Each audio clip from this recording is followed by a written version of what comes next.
Hello friends, welcome to my channel job Hunter.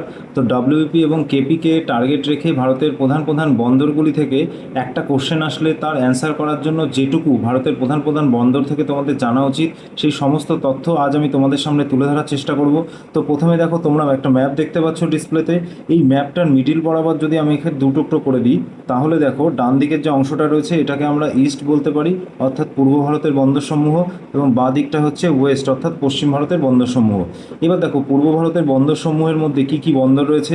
দেখো কলকাতা বন্দর রয়েছে, তোমরা দেখতে পাচ্ছ ডিসপ্লেতে, এটা রয়েছে ওয়েস্ট বেঙ্গল রাজ্যে। নেক্সট দেখো পারাদ্বীপ বন্দর রয়েছে, এটা রয়েছে ওড়িশা রাজ্যে। তারপর দেখো বিশাখাপট্টনম, এটা রয়েছে অন্ধ্রপ্রদেশে।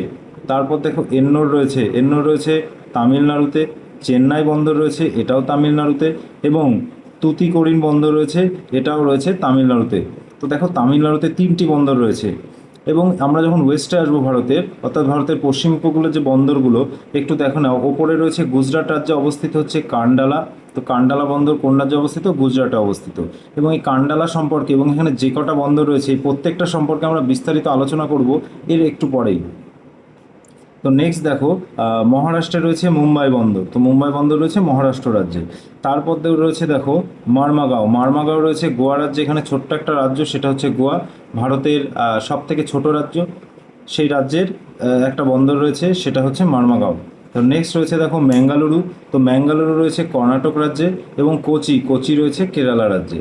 এই আমরা ম্যাপের মাধ্যমে একটু বোঝার চেষ্টা করলাম ভারতের যে বন্দরগুলো তার দুটো ভাগ করেছি, এবং প্রত্যেক ভাগের মধ্যে কোন কোন বন্দরগুলো আসছে এবং সেগুলো কোন রাজ্যে অবস্থিত। এইবার দেখো ভারতের প্রধান প্রধান যে বন্দরগুলো সেগুলোকে আমরা দুটো পার্টে ভাগ করেছি।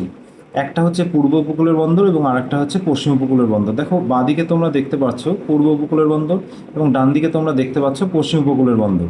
দেখো পূর্ব উপকূলের বন্দরের মধ্যে রয়েছে, দেখো 1 নম্বরে রয়েছে কলকাতা, 2 নম্বর হলদিয়া, 3 নম্বর রয়েছে পারাদ্বীপ, 4 নম্বর রয়েছে বিশাখাপট্টনম, 5 নম্বর রয়েছে এন্নোর, 6 নম্বর রয়েছে চেন্নাই, এবং 7 নম্বর রয়েছে নিউ তুতিকোরিন।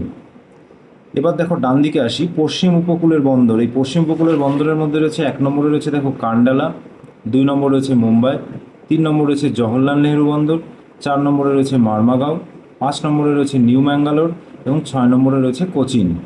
এবার আমরা এই প্রত্যেকটা যে বন্দর রয়েছে এই প্রত্যেকটা বন্দরের বিস্তারিত এখান থেকে যে তথ্যগুলো থেকে পরীক্ষায় বিভিন্ন কোশ্চেন আসে, তো সেই তথ্যগুলো আমরা জানার চেষ্টা করব। তো ডিসপ্লেতে তোমরা দেখতে পাচ্ছ 1 নম্বরে রয়েছে পূর্ব ভারতের বন্দরসমূহ। সরি, এখানে একটু টাইপিং মিস্টেক হয়ে গেছে, এটা হবে বন্দর। তো পূর্ব ভারতের বন্দরসমূহের মধ্যে প্রথমে রয়েছে, প্রথম পয়েন্ট দেখো রয়েছে কলকাতা। তো কলকাতা পশ্চিমবঙ্গে অবস্থিত, ঠিক আছে। এবার দেখো কলকাতা বন্দরের অপর নাম শ্যামাপ্রসাদ মুখার্জি বন্দর। তো এখানে কলকাতা বন্দরের আমরা একটা অপর নাম রয়েছে সেটা আমরা জানতে পারলাম। যা বলছে দেখো, যা বঙ্গোপসাগর থেকে 128 কিমি দূরে হুগলি নদীর বাম তীরে অবস্থিত। তো এটা গুরুত্বপূর্ণ, হুগলি নদীর কোন তীরে অবস্থিত? কলকাতা বন্দর বাম তীরে অবস্থিত, এবং বঙ্গোপসাগর থেকে 128 কিমি দূরে। আরও কি বলা হয়েছে দেখো, কলকাতা বন্দরকে পূর্ব ভারতের প্রবেশদ্বার বলা হয়। তো পূর্ব ভারতের প্রবেশদ্বার বলা হয় কোন বন্দরকে? কলকাতা বন্দরকে। নেপাল, ভুটান কলকাতা বন্দরের মাধ্যমে ব্যবসা বাণিজ্য করে থাকে। তো এটাও ইম্পর্টেন্ট যে কলকাতা বন্দরের মাধ্যমে নেপাল এবং ভুটান এরাও কিন্তু ব্যবসা বাণিজ্য করে থাকে। নেক্সট দেখো রয়েছে হলদিয়া, 2 নম্বর পয়েন্ট হলদিয়া, এটাও পশ্চিমবঙ্গে অবস্থিত। এই হলদিয়া বন্দরটি হুগলি ও হলদি নদীর মিলনস্থলে কলকাতা থেকে 105 কিমি দূরে অবস্থিত। তাহলে এই যে হলদিয়া বন্দরটি এটা পশ্চিমবঙ্গে অবস্থিত, এবং এটি হুগলি এবং হলদি এই দুটি নদীর মিলনস্থলে কলকাতা থেকে 105 কিমি দূরে অবস্থিত। এবং কলকাতা বন্দরের স্যাটেলাইট পোর্টও বলা হয় এই হলদিয়া বন্দরকে। তো কলকাতা বন্দরের স্যাটেলাইট পোর্ট কাকে বলা হয়? তো অ্যান্সার হয়ে যাবে এক্ষেত্রে হলদিয়া বন্দর। তো নেক্সট দেখো রয়েছে পারাদ্বীপ, এটা রয়েছে ওড়িশা রাজ্যে অবস্থিত পারাদ্বীপ। তো কটক থেকে 100 কিমি দূরে অবস্থিত, তোমরা ডিসপ্লেতে দেখতে পাচ্ছ। এবং ভারতের গভীরতম পোতাশ্রয়, এটা খুব ইম্পর্টেন্ট, ভারতের গভীরতম পোতাশ্রয় এই বন্দরে অবস্থিত। এবং এই যে পারাদ্বীপ বন্দর, এই বন্দরটির দ্বিতীয় পঞ্চবার্ষিকী পরিকল্পনাতে এই বন্দরটি গঠন করা হয়েছিল। জাপানের টুকরো লোহা রপ্তানি করা হয় পারাদ্বীপ বন্দর থেকে, ঠিক আছে। তো পারাদ্বীপ এখানে খুবই গুরুত্বপূর্ণ, ভারতের গভীরতম পোতাশ্রয় কিন্তু রয়েছে এই ওড়িশার যে পারাদ্বীপ বন্দরটা রয়েছে এই পারাদ্বীপ বন্দরে। এবং আরেকটু ইম্পর্টেন্ট রয়েছে, সেটা হচ্ছে দ্বিতীয় পঞ্চবার্ষিকী পরিকল্পনাতে এই বন্দরটি গঠন করা হয়েছে। তারপর পয়েন্ট দেখো বিশাখাপট্টনম, এটা রয়েছে অন্ধ্রপ্রদেশ রাজ্যে। দেখো কি বলছে, পূর্ব উপকূলের একমাত্র স্বাভাবিক বন্দর। তাহলে এটা দেখো ইউনিক, অন্যান্য যে বন্দরগুলো রয়েছে তার থেকে এটা আলাদা। কেন আলাদা? দেখো বলছে পূর্ব উপকূলের যতগুলো বন্দর রয়েছে তার মধ্যে একমাত্র স্বাভাবিক বন্দর রয়েছে এই যে বিশাখাপট্টনম এই বন্দরটি। আর এটা আরও কি বলছে দেখো, এটি একটি বেসরকারি নিউ জেনারেশন পোর্ট, এটি একটি বেসরকারি পোর্ট এবং ডলফিন নোজ পাহাড়টি বিশাখাপট্টনম বন্দরের প্রবেশপথে উত্তর দিকে অবস্থিত। তো এই বিশাখাপট্টনম যে বন্দর তার উত্তর দিকে অবস্থিত ডলফিন নোজ, এটি যে কোনো জলোচ্ছ্বাস কিংবা ঘূর্ণিঝড় থেকে বন্দরকে বাঁচিয়ে রাখে। তো এই যে বিশাখাপট্টনম বন্দর, একে বাঁচিয়ে রাখে কে? সেটা হচ্ছে ডলফিন নোজ। এটা হচ্ছে এই যে বন্দর তার উত্তর দিকে অবস্থিত। নেক্সট পয়েন্ট দেখো, এন্নোর। এন্নোর কোন রাজ্যে অবস্থিত? তামিলনাড়ু রাজ্যে অবস্থিত। এটি ভারতের প্রথম কর্পোরেট বন্দর। তো ভারতের প্রথম কর্পোরেট বন্দর কোনটি? সেটি হচ্ছে তামিলনাড়ুর এন্নোর বন্দর।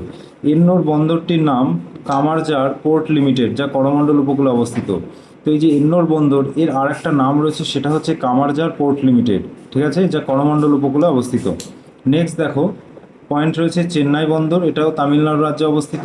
1975 সালে এই বন্দরটি স্থাপিত হয়। তো 1975 সালে এই বন্দরটি স্থাপিত হয়। এটি পূর্ব ভারতের প্রাচীনতম কৃত্রিম পোতাশ্রয়। তো পূর্ব ভারতের যে সব থেকে প্রাচীন পোতাশ্রয় সেটা হচ্ছে এই চেন্নাই বন্দরে রয়েছে এবং বঙ্গোপসাগরে অবস্থিত বন্দরগুলির মধ্যে এটি সর্ববৃহৎ। তো বঙ্গোপসাগরে যে সমস্ত বন্দর রয়েছে তার মধ্যে সর্ববৃহৎ হচ্ছে চেন্নাই বন্দর, ঠিক আছে। এবার নেক্সট দেখবো আমরা।